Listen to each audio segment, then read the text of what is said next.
Voy a presentar algunos de los libros que nos sirvieron para la elaboración del programa.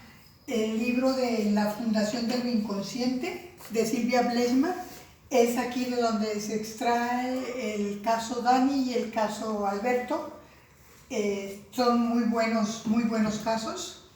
El libro de Los bebés y sus madres de Winnicott, este libro habla sobre la perinatalidad y sobre la importancia de los primeros vínculos madre-hijo y del apego, la importancia del apego, cómo se va desarrollando. Acerca de los niños de Donald Winnicott, es sobre varios ejemplos de cómo se trabaja con niños. De Drina Candilis, el libro de Nacer y Después, el bebé y el niño, y es un libro que tiene muchas ilustraciones, todas referentes al embarazo, al nacimiento y a los 2 primeros años de vida del bebé. Acá la otra parte de la mesa estoy presentando un esquema donde de alguna forma nos apoyamos mucho en el texto de Esperanza Pla, Sujeto, Inclusión y Diferencia. Este libro que nos habla sobre cómo se constituye un yo y cómo se constituye el niño, y cuando un niño falla en su constitución como sujeto, que no alcanza a formar un yo, entra dentro del terreno de los autismos. Cuando un niño sí logra establecer un incipiente yo, pero se queda atorado, hablamos de niños esquizofrénicos o niños con psicosis simbiótica. Este esquema pretende mostrar la diferencia entre los niños autistas y los niños esquizofrénicos. Del lado, a ver, voy a irme por aquel lado. Acá también. Aquí vamos a ver que nos encontramos dentro del terreno de lo originario, es decir, de cómo se va constituyendo un sujeto psíquico. Estamos dentro del terreno del originario, donde la principal falla va a dar como resultado un autismo, y del otro lado encontramos los niños esquizofrénicos. En el lado de los niños autistas, los rasgos fundamentales que caracterizan este padecimiento es que hay una alteración en la interacción social, en su comunicación, en su comportamiento, y les interesan cosas diferentes y actividades diferentes que a otro tipo de niños. Los patrones personales ahí se manifiestan en el juego, su sociabilidad, su afecto y su lenguaje se ven alterados de manera considerable. En cuanto a los patrones cognitivos, su memoria, su atención y su cognición no están directamente comprometidos, está más comprometido su relación interpersonal que sus patrones cognitivos. Es un niño que puede ser igual de inteligente o más inteligente que otros niños. Los patrones motores se caracterizan por todos los rituales que hacen del aleteo de manos y conductas autoestereotipadas, que son muy características de ellos. Con los niños autistas, o sea, del lado izquierdo vamos a mostrar características del autista, y del lado derecho características del niño esquizofrénico con psicosis simbiótica.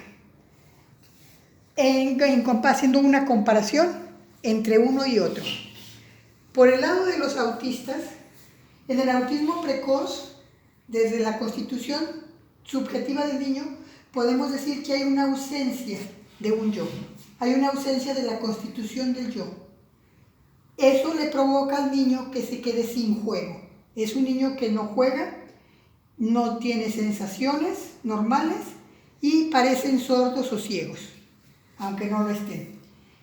Estos niños decimos que están fijos, tienen un desarrollo detenido, se quedó bloqueado su desarrollo y no avanzó a posteriores momentos de su evolución subjetiva.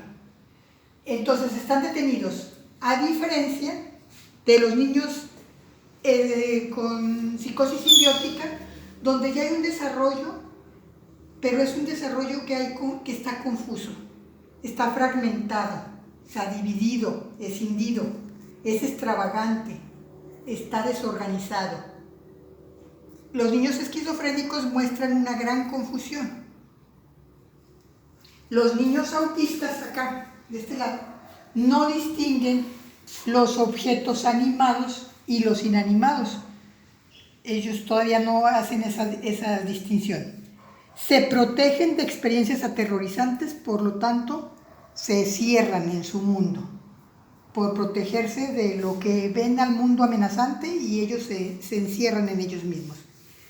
Esto les provoca que se vuelvan insensibles al dolor y que fabriquen lo que son los objetos autistas.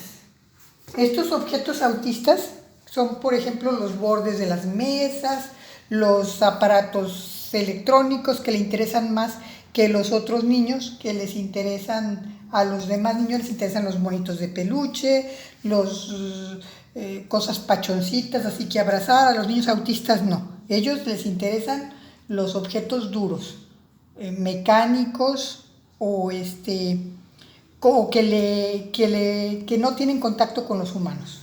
Ellos tratan de evitar el contacto con lo humano. ¿Qué es lo que debe hacer un analista que trabaja con niños autistas? Esto lo pongo aquí porque Esperanza Pla trabaja con niños autistas y con síndrome Down desde el psicoanálisis. Y lo que ella propone es que el analista debe hacer sentir su presencia. No debe permitir ser ignorado y hacer entender al niño que la madre nutricia no puede ser evitada, o sea que no puede evitar el contacto con el otro. Ese primer otro fue esa madre nutricia que de alguna forma está queriendo evitar este niño, entonces no debe ser evitada, no puede ser evitada a través de los objetos autistas. ¿Qué voy a hacer yo? A través de la transferencia, que es el contacto que yo establezco con el niño, voy a permitirle que se vuelva capaz de volver a establecer contactos y de poder soportar la ausencia del objeto y que aparezca el deseo de volverlo a reencontrar, es decir, que se incluya en esa cadena de deseo, que se vuelva sujeto de deseo y deseante de convivir, de contactar a los otros. Y es en el momento en que se logra esto, en el momento que el niño puede dar un brinco y un avance y salir de ese estado fijo en el que se encontraba. Acá, para mostrar la psicosis simbiótica. ¿Qué pasó con este niño? Sí hubo ya un desarrollo, a diferencia del autista, que el desarrollo se quedó detenido. Acá sí hubo un incipiente sujeto que empezó a aparecer ese yo, pero ¿qué pasó? Se quedó atorado, no se pudo desabrochar del yo materno, se quedó soldado a esa dificultad de individualizarse.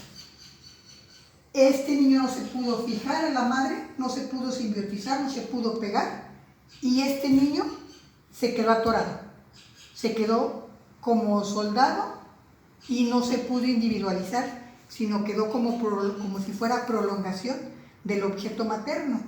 O sea, no logró volverse un individuo independiente y no logró llegar a ese proceso de individuación.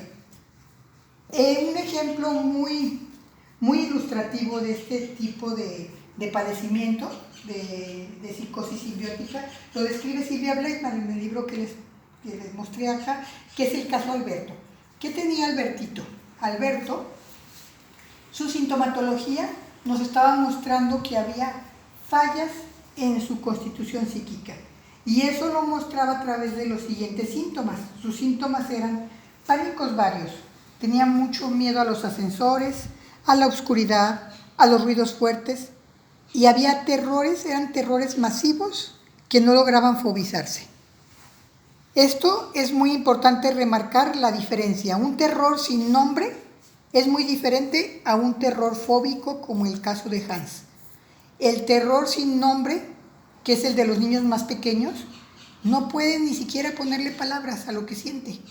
Siente que está invadido de ese miedo, de ese caos, de ese mundo desorganizado, caótico, y no puede ponerle nombre. Es un terror sin nombre.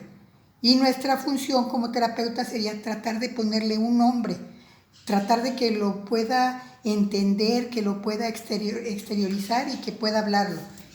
Entonces este terror masivo que pueda lograr fobizarse en un momento dado. El caso de Hans es un niño que ya evolucionó más adelante, o sea, sería en otro apartado, donde ya pudo su angustia ligarla a un objeto, que es el miedo a los caballos.